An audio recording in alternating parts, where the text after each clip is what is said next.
우리 한 번 더 기도하고 주님 말씀 듣겠습니다. 하나님 아버지, 오늘 우리에게 귀한 은혜의 담비를 주심을 감사합니다. 그동안 장마였지만 이 서울에는 비가 오지 않았는데 또 이렇게 비를 내려주셔서 가뭄도 해결하게 하시고 장마 때문에 어려움을 만나는 분도 있겠지만 하나님의 큰 뜻으로 이 나라 전체가 좋은 일이 일어날 수 있도록, 좋은 열매를 맺을 수 있도록 함께하여 주시옵소서. 이 장마에 피해 입지 않도록 우리 많은 주님의 사람들을 지켜주시고 하나님의 사랑하는 백성들을 인도하여 주옵소서. 오늘 귀한 말씀 은혜의 단비처럼 내리고 내 마음속에 정말 잘 박힌 무처럼 박히는 은혜의 시간 될 수 있도록 함께 하시고 전하는 자 오직 주님의 은혜만을 전하는 귀한 시간 되게 도와 주시옵소서. 예수님의 이름으로 간절히 기도합나이다. 아멘. 제가 대학 다닐 때 이제 제가 충신대학을 다녔으니까 이제 목사가 되기 위해서 신학 대학이었죠. 그런데 저희 학교 앞에 제가 학교를 입학을 했는데 학교를 가다 보면 정문 앞에서 항상 저희 앞에 국어를 하시던 할머니가 한 분 계셨습니다. 저희가 이제 언제부터인지 모르는데 그 할머니를 다들 막달라 할머니다 이렇게 부르게 되었는데 왜 우리 학교 앞에 섰는지 잘 모르겠어요. 학교 학생 수가 뭐 그때 1200명도 안 되는 학생 수였는데 그 조금만 위로 올라가면 숭실대학교 큰 학교가 있음에도 그 할머니는 학생 수가 적은 우리 학교 앞에서 항상 그렇게 국어를 하셨습니다. 아마 신학생들이 더 사랑이 많으니까 더 많이 도움 주지 않을까 그런 생각을 하셨는지도 모르겠어요. 저도 처음에 입학해서 그분에게 형편이 되는 대로 어떨 때는 뭐 이렇게 100원을 드리기도 하고 500원을 드리기도 하고 그러면서 돈을 주기 시작을 했습니다. 뭐 많은 돈을 줄 형편도 되지 않았죠. 우리가 그때만 하더라도 정말 점심값을 아껴서 책을 사볼 때울 만큼 어려운 시절이었기 때문에 다들 신학생들이 다 가난하지 않습니까? 근데 이분을 매일 보는데 매일 돈을 주는 게 이제 부담이 되기 시작을 한 겁니다. 근데 또 안 드리자니 또 사랑이 없는 것 같아가지고 마음이 힘든 거예요. 그렇게 이렇게 시간을 많이 보냈는데 저만 그런 것이 아니라 다른 학생들의 얼굴에도 그런 부담감들이 역력했습니다. 그래서 어느 날 이렇게 가다가 할머니가 계시면 이렇게 몰래 뒤로 들어가기도 하고 뭐 이렇게 해서 피하는 경우도 있었고 이제 또 그것 때문에 학교에서 학생들끼리 야, 저 할머니가 계속 국어라는 게 옳으냐 뭐 이런 토론이 벌어진 적도 있던 것 같아요. 하루는 할머니 앞을 지나면서 그날은 돈을 좀 드리고 갔는데 같이 가던 친구가 이렇게 말을 하는 겁니다. 매일 오시니까 이게 자꾸 줘도 소용없는 거 아니냐. 그러면서 그 다음 말이 중요했어요. 근데 안 드리니까 마음에 자꾸 걸린단 말이지. 이렇게 하고 이제 지나가게 된 겁니다. 사실 지금도 그 막달라 할머니가 우리한테 얼마나 도움을 받고 또 우리 학생들이 얼마나 도움을 주었는지는 뭐 잘 모르겠습니다. 근데 가만히 생각해 보면 그때 어린 마음에 제가 조금 더 도와줄 수 있었을 텐데라고 생각을 하면서 약간 그런 영적인 부담감이라 그럴까요? 좀 그런 거를 지금도 느낄 때가 있습니다. 그래서 지금은 없어졌는데 제가 전철을 타고 다니다가 이렇게 왜 장애인들이 그 바닥을 끌고 다니면서 구걸하시는 분들이 꽤 있지 않았습니까? 지금은 없어졌더라고요. 언제부턴지. 근데 제가 그분들이 지나가면 사람들이 다 이렇게 좀 인상을 쓰는 분들도 있고 그러는데 저는 주머니에서 꼭 1,000원짜리 하나를 꺼내서 꼭 드렸어요. 형편이 되면 5,000원도 드리기도 하고. 그거는 제가 대학 때 그 막달라 할머니에 대한 부담감이 계속해서 제 마음속에 있었기 때문에 조금이라도 그것을 갚기 위해서 그런 것이 아닌가 그런 생각을 한 적이 있습니다. 여러분, 만약에 매일같이 주님의 은혜만 바라보는 저희 죄인을 야, 너 이렇게 맨날 같이 나한테 나오냐 이렇게 부담스러워 하시면 우리가 어떨까요? 똑같습니다. 우리가 구걸하기 오는 그 할머니나 예수님께 죄를 용서받기 오는 우리의 모습이나 큰 차이가 없는 똑같이 불쌍한 죄인이라는 사실이죠. 오늘 본문에도 우리가 너무나 잘 아는 사건이 나옵니다. 우리가 이 사건의 전체적인 내용은 몰라도 너희 중에 죄 없는 자가 먼저 돌로 치라. 이 말은 뭐 예수님 믿지 않는 사람도 다 아는 말 아닙니까? 근데 이 가늠한 여인, 대낮에 가늠하다가 잡혀온 여인에 대한 이 사건은 사실 요한복음을 간통하는 굉장히 중요한 의미를 가지고 있습니다. 학적으로는 조금 논란이 있는 본문이기도 한데 여러분들은 뭐 그런 것까지 알 필요는 없고요. 이 요한복음 전체에 있는 예수님께서 이 땅에 오신 목적이 무엇인가를 보여주는 어떤 모델이 될 수 있는 그러한 사건입니다. 나중에 요한복음을 기록한 목적에 대해서 뭐라 그러냐면 우리의 생명을 살려서 우리를 구원받기 위해서 예수님께서 이 책을 쓰셨다라고 기록을 합니다. 다시 말하면 예수님이 이 땅에 오신 정확한 목적, 구원, 우리를 불쌍히 여기고 긍휼히 여겨서 죄인 된 우리를 구원하시는 목적이 바로 이 여인을 통해 정확하게 그 예수님의 목적이 투영되고 있는 거죠. 그런데 원래 이 사건은 바리새인들이 예수님을 해치기 위해서 꾸며낸 계략이었습니다. 이 바리새인들은 감람산에서 기도하고 성전으로 말씀을 전하러 오신 예수님 앞에 현장에서 잡힌 가늠한 여인을 끌고 온 겁니다. 그래서 율법에 이런 여인을 돌로 쳐서 죽이라고 했는데 우리는 어떻게 해야 됩니까? 라고 예수님에게 질문을 하죠. 저는 이 말씀 속에 지금 왜 요한이 예수님께서 감람산에 가서 기도하고 내려오셨다라는 본문의 내용을 넣는지 가만히 생각을 해봤어요. 예수님이 기도를 많이 하고 오셨어요. 하나님한테. 그리고 당신의 사역을 의논하고 오셨단 말이죠. 그는 은혜를 받고 오셨을 거 아니겠습니까? 그럼 기도받고 은혜 받은 사람이 어떻게 이 상황을 대처할 것인가? 내가 오늘 기도하는 자로서 이 문제를 어떻게 해야 될 것인가를 우리에게 보여주는 또 하나의 모델이 되기도 하는 거죠. 내가 예배드리고 은혜를 받았어. 내가 기도 속에 하나님의 은혜를 입었어. 그러면 나는 이 예배와 기도를 통하여 어떻게 다른 사람에게 사랑을 베풀고 어떻게 하나님의 뜻을 이룰 수 있는가? 이것이 바로 또 하나의 주는 교훈이기도 한 겁니다. 오늘 우리는 이 사건을 좀 이렇게 추리적으로 이렇게 좀 보면 저희가 경찰은 아니지만 그런 사건의 전반적인 것을 볼 때 이것이 바리새인들의 음모요, 계략이라는 사실을 예수님을 해치기 위한 그런 악한 의도라는 것을 알 수가 있는 거죠. 왜냐하면 가늠하다가 현장에서 잡힌 여인을 너무나 쉽게 잡아왔다는 사실이에요. 근데 여러분, 가늠을 사람이 본 데서 합니까? 아니잖아요. 근데 그 몰래 숨어 사는 것을 어떻게 알고 왔겠어요?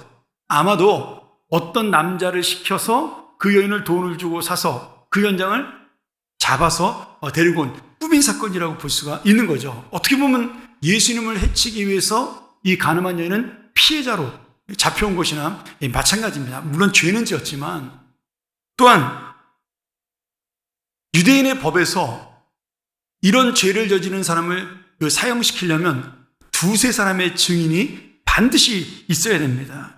그런데 은밀하게 죄를 저지른 이 여인을 너무나 증인들이 많이 봤다라는 거예요. 이것도 또한 어떤 음모론의 하나로 볼 수가 있는 거죠.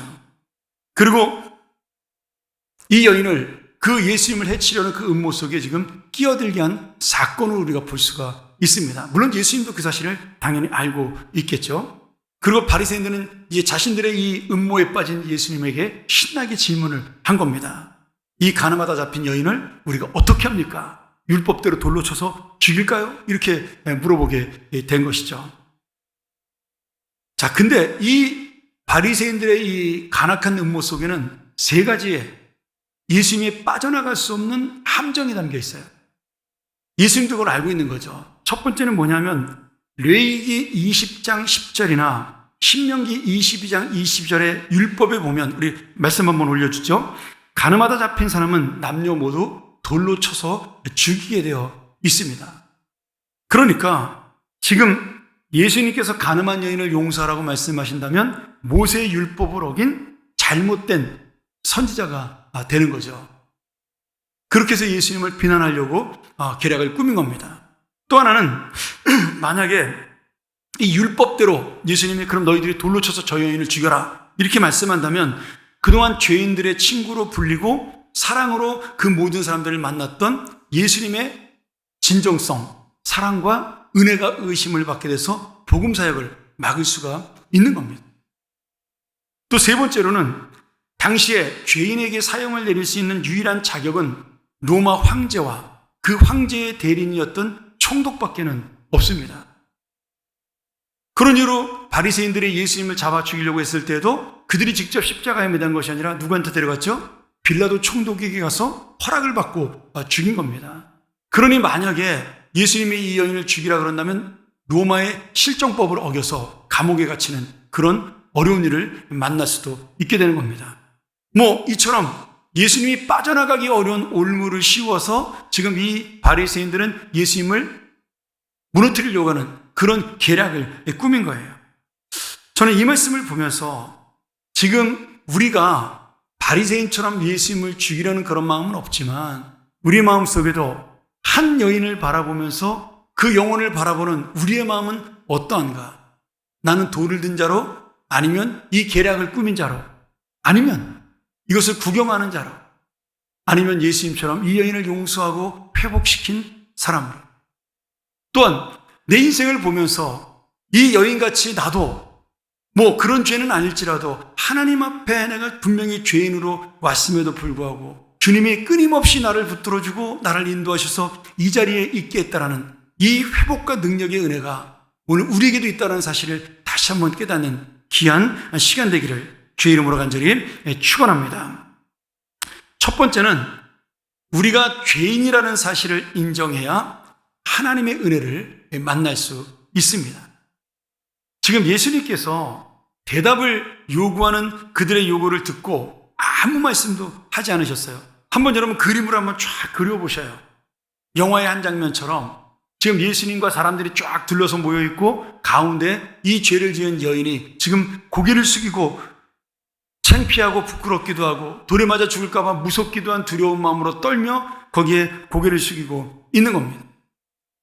그리고 예수님이 그 사람들 앞에서 지금 같이 이야기를 하고 있는 거죠. 그런 장면에서 사람들이 이 여인을 어떻게 할까요? 돌로 칠까요? 막 뒤에서나 막 그렇게 돌로 치라고. 근데 예수님이 아무 대답도 하지 않고 계시다가 어떻게 했어요? 지금 머리를 숙이고 땅바닥에다 글을 쓰기 시작을 했습니다.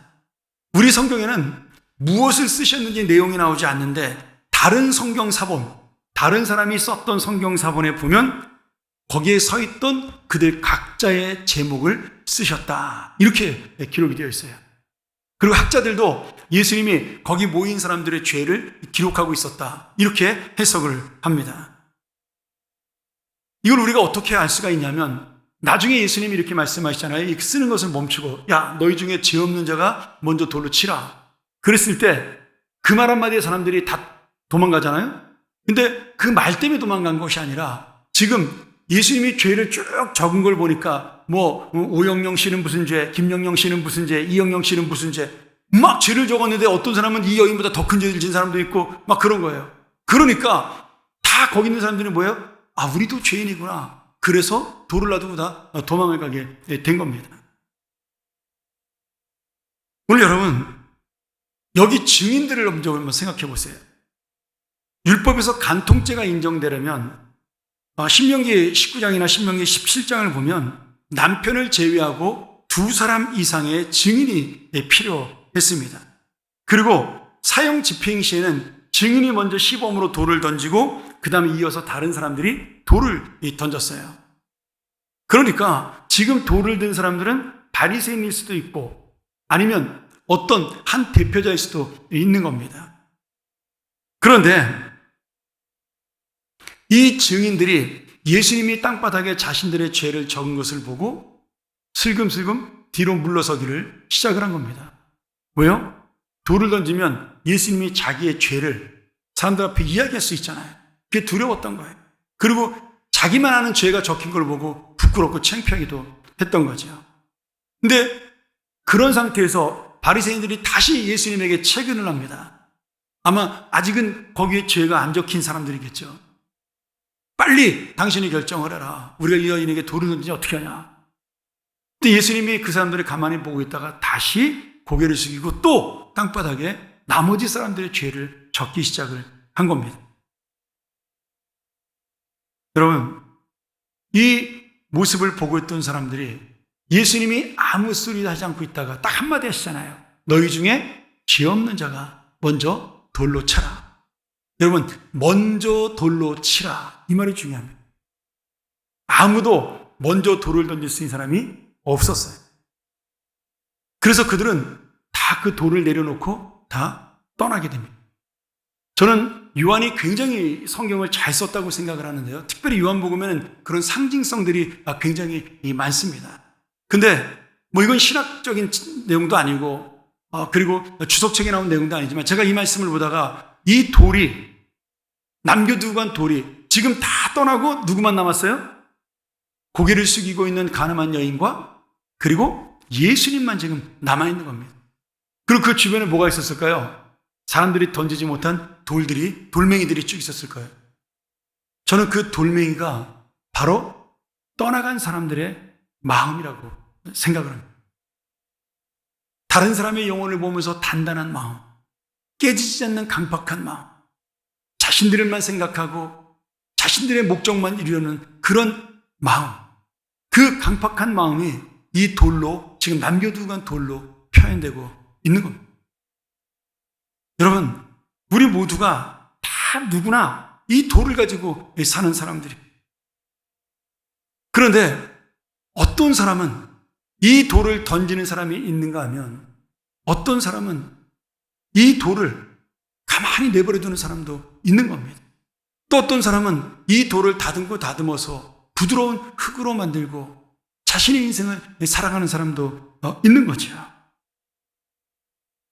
오늘 너희 중에 죄 없는 자라는 말 속에 그것이 바로 우리에게 주신 말씀 아니겠어요?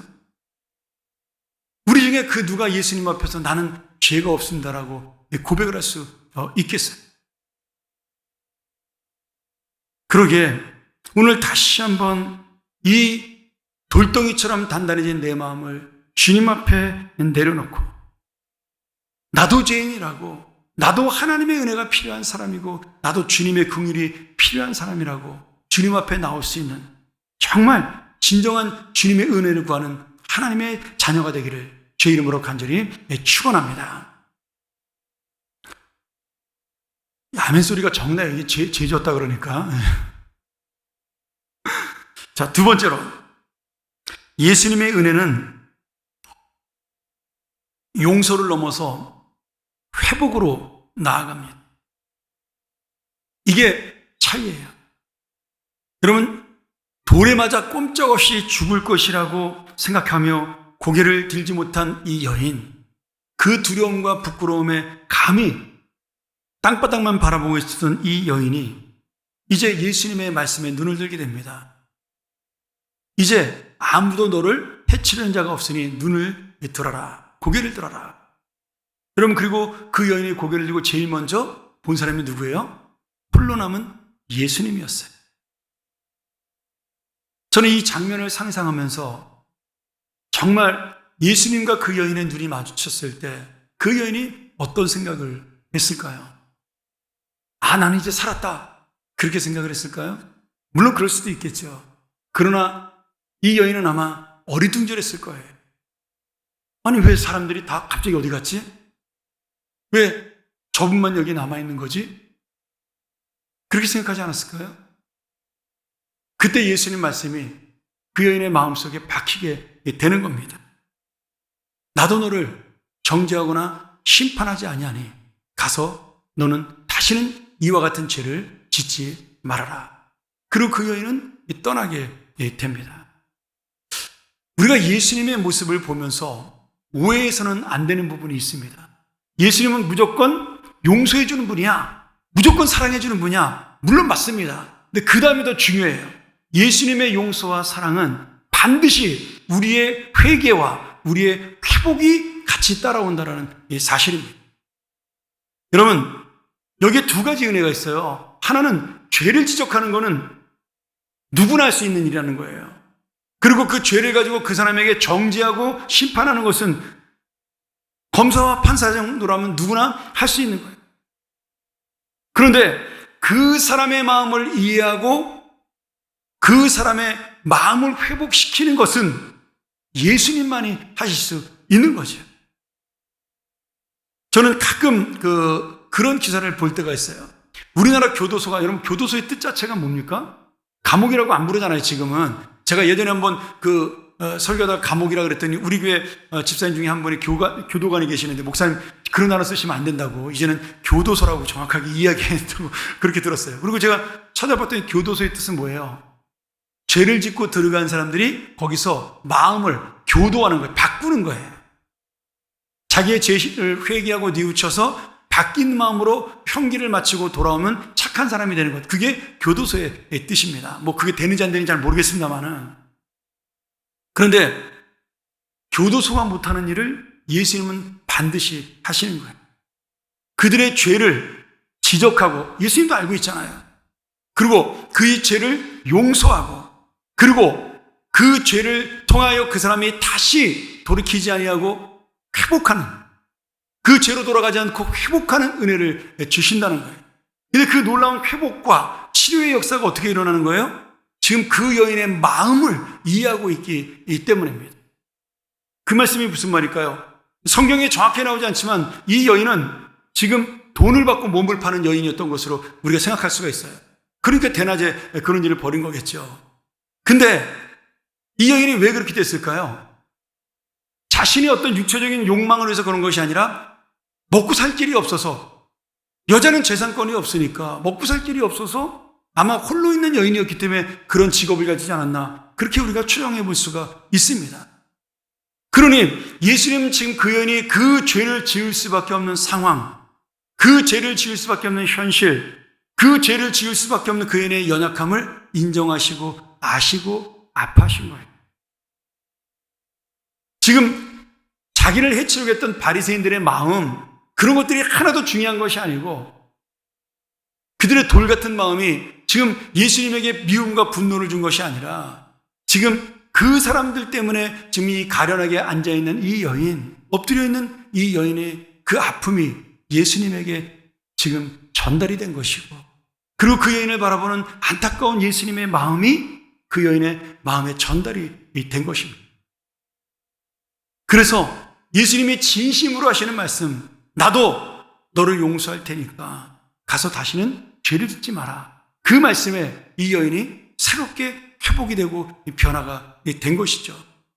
성경 어디에도 이 여인이 어떻게 살았다라는 그런 내용은 나오지 않아요. 그러나 저는 확신합니다. 예수님이 예전에 7 귀신 들렸던 여인 막달라 그 마리아를 구원하신 것처럼 그 여인도 창녀였잖아요. 그리고 예수님의 절대적인 헌신하는 여인이 된 것처럼 저는 이 여인도 그 중에 한 여인이 되었을 것이라고 믿습니다. 여러분, 예수님께서 지금 이 여인을 바라보면서, 야, 어쩌다 이 여인이 이렇게 못 먹고 못 살게 되었냐? 이거 나라가 책임져야지. 우리가 사회 구조를 바꾸고, 조직을 바꾸고, 최소한 기초수급자로 만들어줘야 되는 거 아니야? 정부에게 원망하거나 비난하지 않았어요. 예수님은 그저 이 여인을 당신이 할 수 있는 한 사랑했고 그 마음을 이해를 했던 겁니다.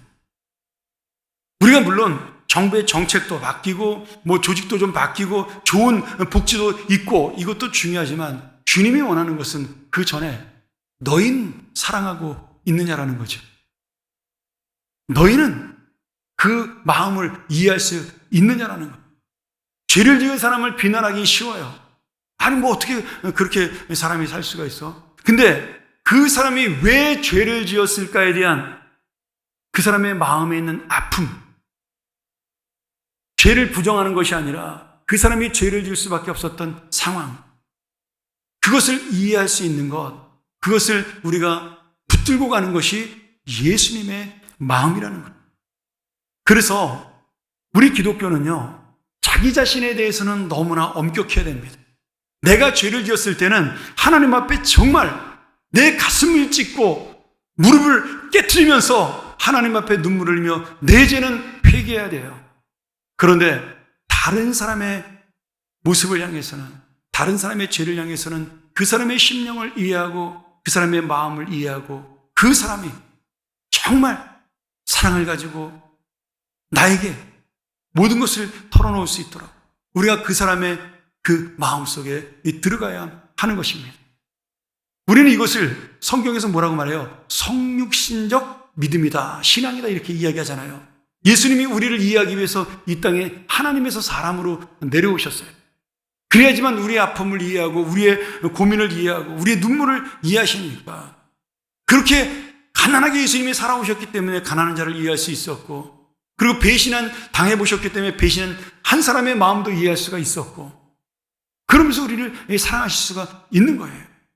모든 사람을. 그리고 주님은 우리에게 그것을 지금 요청하시는 거죠. 가서 너도 이와 같이 하라. 오늘 여러분, 예수님의 목적은요, 이 여인의 영혼을 구원하는 것이고 생명을 살리는 것이고, 또한 한 걸음 더 나가서 이 여인에게 새로운 인생을 얻게 하시는 것이 예수님의 목적입니다. 그건 또 우리의 목적이요, 교회에 서 있는 본질이기도 한 거죠. 여러분, 교회는 죄를 지적하기 위해서 있는 곳이 아닙니다. 교회는 정의로운 곳이 아니에요. 여러분, 오해하시고 착각하시면 안 돼요. 교회가 거룩하고 의로워야 된다는 그 말이 우리가 다 정의로운 사람만 여기에 모였다는 이야기가 아닙니다. 우리가 죄인이기 때문에 여기에 예수님의 긍휼이 필요해서 모인 겁니다. 제가 그 매년 새가족부 환영회를 하면 제가 마지막 인사말로 꼭 그 이야기 합니다. 여러분, 교회는 죄인이 모인 곳입니다. 그래서 여러분들이 모인 곳 자체가 바로 죄의 장소예요. 만약에 교회를 다니다가 내가 다른 사람에게 실망할 수도 있어요. 실망할 수 있잖아요. 그럼 우리 마음속에 어떤 생각이 들어요? 교회 다니는 사람들이 이러냐? 뭐 예수 믿는 사람이 저러냐? 근데 이제 그 예수 믿는 사람, 교회 다니는 사람이 누가 된 거예요? 내가 된 겁니다. 나 역시도 그런 사람에 불과하기 때문에 그 자리에 있는 거예요. 이거는 이 교회가 거룩해야 될 우리의 사명과는 또 다른 문제라는 거죠. 그러기에 교회는 죄인들끼리 같이 협력해서 살아가는 곳이에요.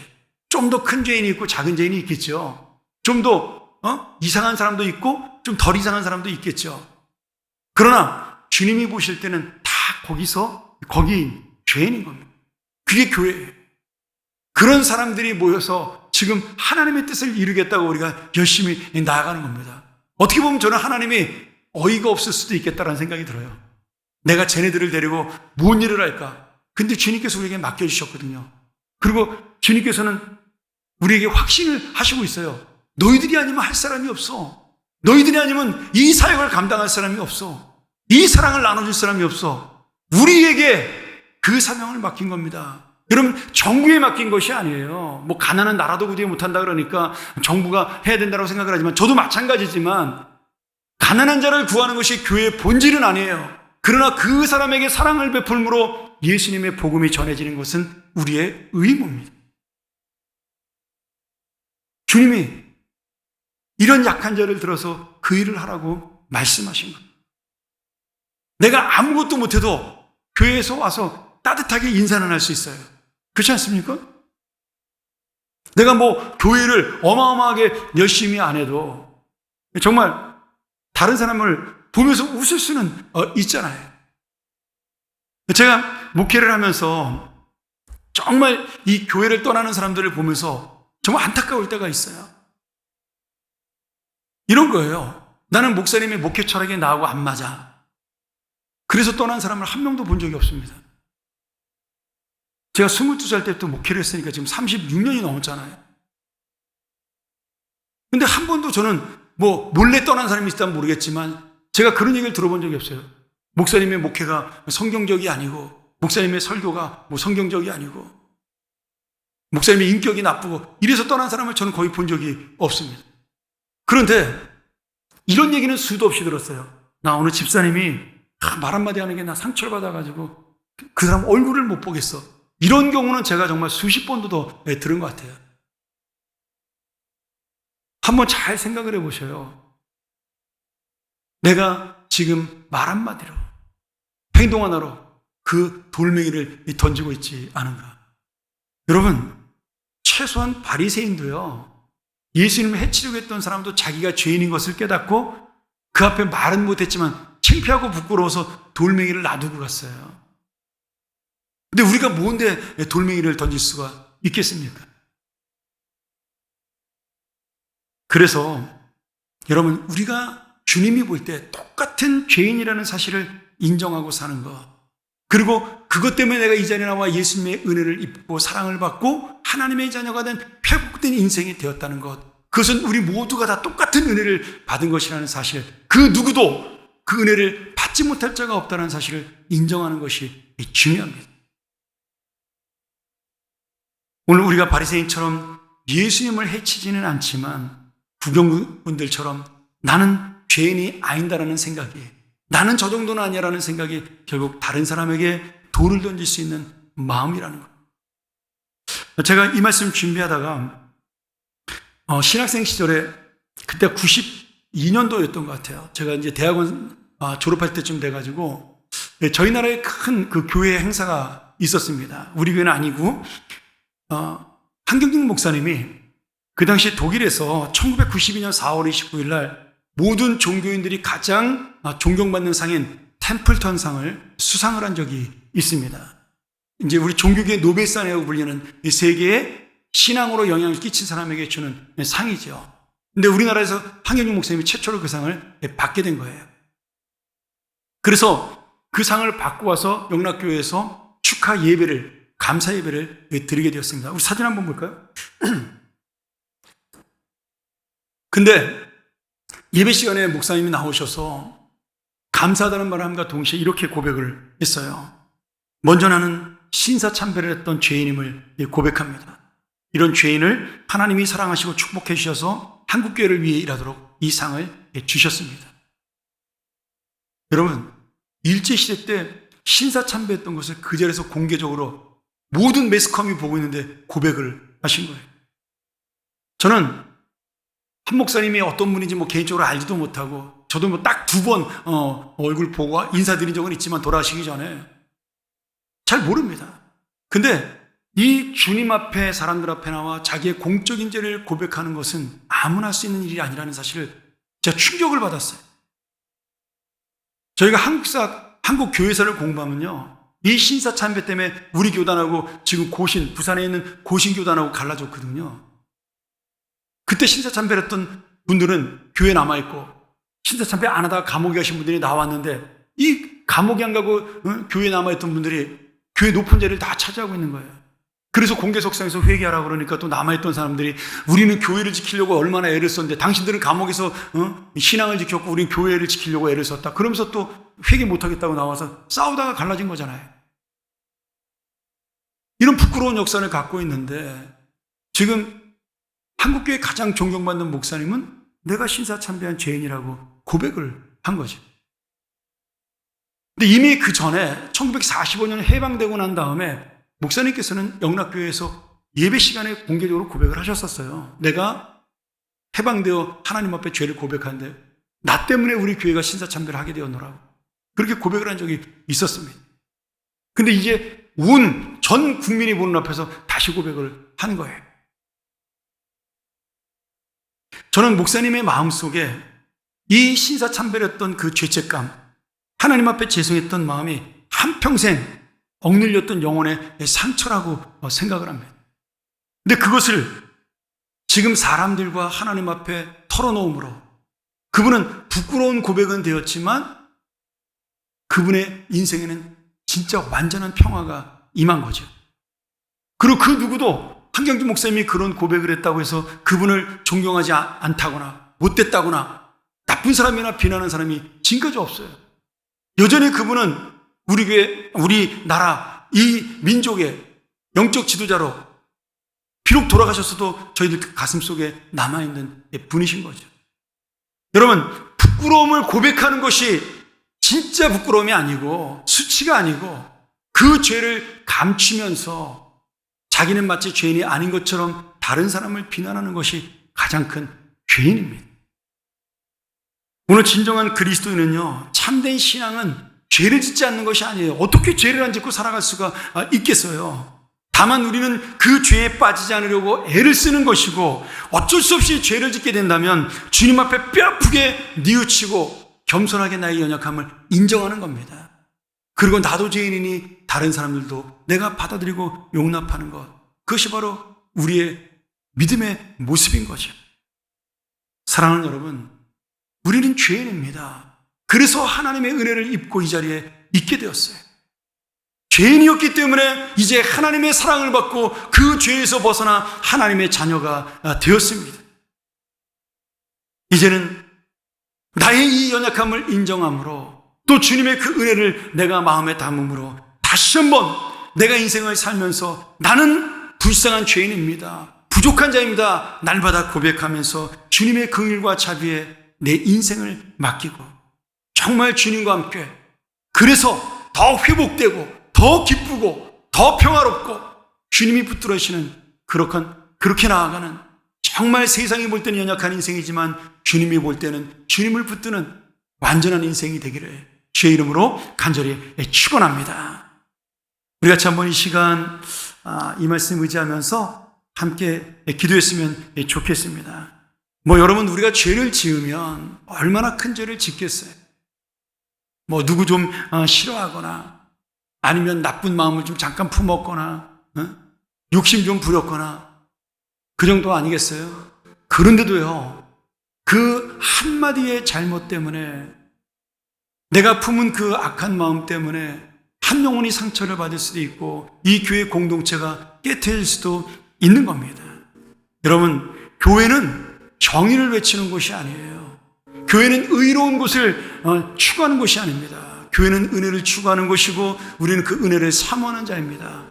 내가 주님 앞에 다시 한번 죄인이라는 사실을 깨닫고 하나님의 거룩한 자로 살아가기를 내가 소원하고 또 다른 사람을 용납하고 인정하며 함께 하나님의 교회를 이끌어가는 그런 귀한 사람 되게 해달라고, 내 인생에 정말 주님의 진정한 평화를 맛보는 그런 하나님의 자녀가 될 수 있게 해달라고 우리 시간 함께 통성으로 기도합니다.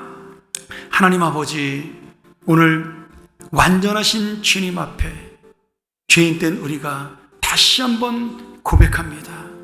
아버지 하나님, 우리의 죄인됨을 용서하시고 우리의 죄를 용서하시고 하나님의 긍휼과 자비하신 은혜로 우리를 붙들어 주시옵소서. 이 교회가 그 은혜를 사모하는 자들로 가득 차 여기에서 사랑이 있고 여기에 회복이 있고 여기에 정말 주님의 형제와 자매를 살리는 생명이 나타나게 도와 주시옵소서. 하나님 아버지, 오늘 이 죄인도 부족하지만 하나님의 거룩한 말씀을 전했습니다.